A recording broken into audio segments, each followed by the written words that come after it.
The Battle of Austerlitz took place on December 2nd, 1805 at 7 a.m., but by 4 p.m. the Austrians surrendered. At that time, Austerlitz was a part of the Austrian Empire. Now, Austerlitz is known as Slakov-Ubrna, a town that is located in the Czech Republic. The armies that fought in this war were the French against the Austrians and the Russians. Even though the French army was outnumbered by the Russians and the Austrians, they still won the battle in the end. Napoleon had 65 to 75,000 men, while Tsar Alexander I and Emperor Francis II combined had 73 to 85,000 men. The most common weapon that they used was a combination of both the .69 caliber smoothbore musket and a sword.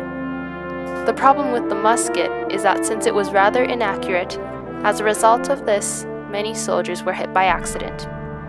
The battle also included cannons. Russia and Austria had around 318 cannons, while Napoleon only had around 157. The Third Coalition was formed to stop Napoleonic spread, which consisted of the Austrians, Russians, and the British. The French and the British were at war because they became enemies once again. Both countries struggled to gain dominance to become a prominent figure of Europe. Napoleon initially planned to attack the British by crossing the English Channel. He brought his soldiers along the English Channel shore. However, he turned his soldiers into Europe to attack the Austrians and Russians instead. The reason why he launched the surprise attack was to eliminate Austrians and the Russians because they were becoming threats to France. Austria and Russia were allies with the British to destroy Napoleon. By taking them by surprise, Napoleon effectively defeated his enemies. The commander of the defeated Austrian forces at Ulm was a man by the name of Karl Mack. Throughout the battle, he had very little authority over his colleagues and was accused of making several mistakes. After Austerlitz, Karl Mack was tried by court-martial between 1806 to 1807. His rank was stripped and he was sent to 2 years in prison. However, he was released in 1808 and in a little over a decade, he was eventually offered back into the army as a field lieutenant. The Battle of Austerlitz was a war involving 3 emperors and their respective countries. Napoleon Bonaparte of France against Alexander I of Russia and Francis II of Austria.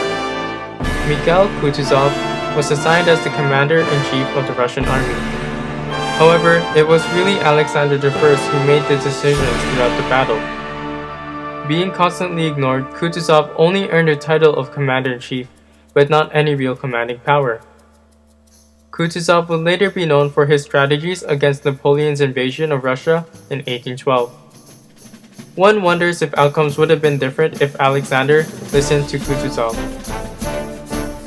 Francis II was with his army, but due to the Austrian defeat earlier in the Battle of Ulm, his influence over the Russian allies was minimized. Napoleon Bonaparte is arguably the central figure of the Battle of Austerlitz, as he was the commander of the victorious Grand Army.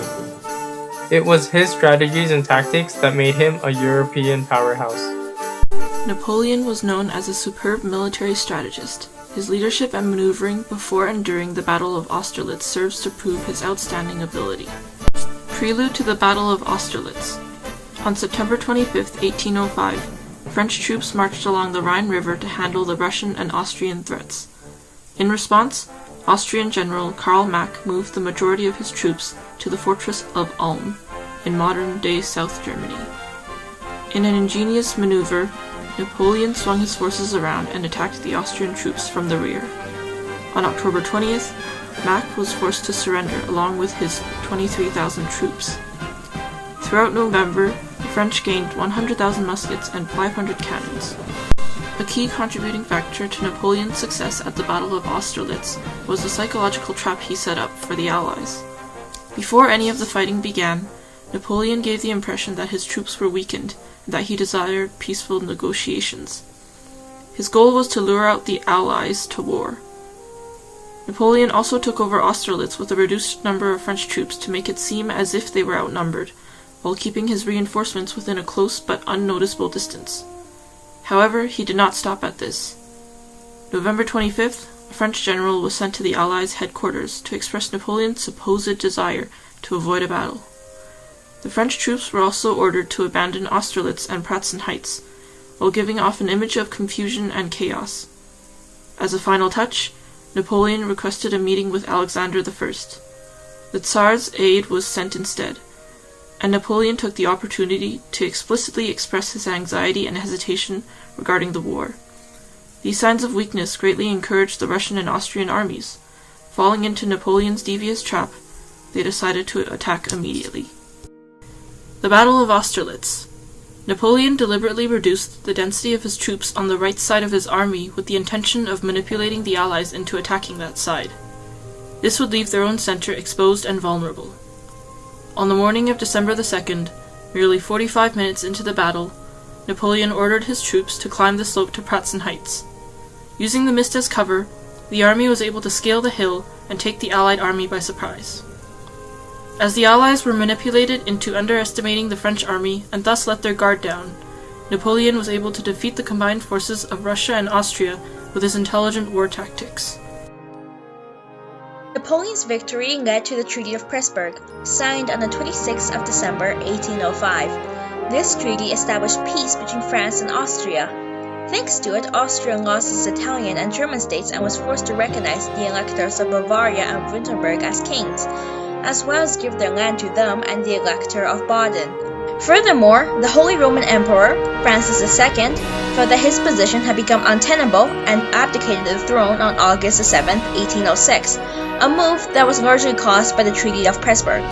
This, coupled with another treaty, created the Confederation of the Rhine on the 12th of July, 1806, and effectively dissolved the Holy Roman Empire. Napoleon named himself the protector of the Confederation of the Rhine, which consisted of 16 German states and stretched from Elbe to the Alps. With Austria defeated and Russia retreating into Poland, Austerlitz has effectively ended the War of the Third Coalition. Furthermore, Napoleon had greatly expanded his own power and the French Empire. However, the Third Coalition would not end until 1807, when France caught up with the Russians and defeated them at the Battle of Friedland, prompting Tsar Alexander I to sign the Treaty of Tilsit, allying themselves with the French.